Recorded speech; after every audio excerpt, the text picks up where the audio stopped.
नगर परिषदेत नगराध्यक्ष व मुख्याधिकारी यांच्यावर आरोप करण्यात येत आहे की 8,11,00,000 रुपयाचा त्यांना घोटाळा केलेला आहे. ते उत्तर देत नाही. आपण भेट दिलेली आहे, काय सांगणार? मागच्या 6 दिवसापासून पाटील महानगरसेवक आणि नगर परिषदेच्या विविध अशा अनियमिततेसाठी पोषणाला बसलेले आहेत. नगर परिषद प्रशासनाच्या वतीने या ठिकाणी झालेली अनियमितता, त्या अनियमिततेमुळे त्यांना जी काही माहिती अवगत करायची होती ती अवगत त्यांना होत नसल्यामुळे माहिती घेण्यासाठी ही सर्व मंडळी उपस्थित बसलेली आहे.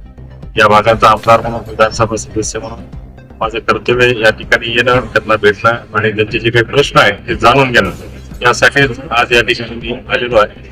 सर्वांशी मी भेटलेलो आहे, बोललेलो आहे. मी अनेक नगरपालिकेच्या वतीने आर्थिक अनियमितता केल्याची त्यांनी माझ्यासमोर निवेदन दिलेलं आहे. त्याची स्वरूपामध्ये मी त्यांना एवढंच अवगत केलेलं आहे, एवढंच सांगितलेलं आहे की उद्या मी सन्मान्य मुख्यमंत्री महोदयांना भेटणार आहे आणि आपल्याला प्रकरणाची त्यांच्या माध्यमातून अशा पद्धतीनं चौकशी करता येईल, संघटना करता येईल आणि ह्या पूर्ण प्रकरणाची शहानिशा कशा पद्धतीने करता येईल यासाठीचं त्यांना मी निवेदन देणार आहे. त्या उपर आता चौकशीसाठी होईल, त्यानंतर पूर्ण माहिती समोर येईल.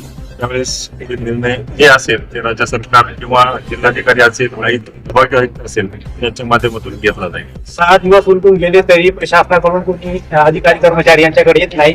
आपल्याला असं वाटतंय का की परभणी जिल्ह्याचे प्रशासन शिंदे शिवसेनेच्या दबावाखाली काम करत आहेत? महायुतीचे सरकार आहे, असं इतर कोणाच्याही दबावाखाली कोणतंही प्रशासन काम करत नसतं. प्रशासन त्यांच्या पद्धतीनं काम करत असतात. त्याची स्वरूपात विनंती केली होती की आपण हे उपोषण स्थगित करावं, परंतु सर्वांची मागणी जोपर्यंत चौकशी समिती घटित होत नाही आणि चौकशी समिती घटित झाल्याच्या नंतर अहवाल आम्हाला किती दिवसांमध्ये मिळेल की जोपर्यंत आम्हाला माहिती मिळत नाही तोपर्यंत आम्ही करणार नाही, अशा पद्धतीचा आग्रह केला.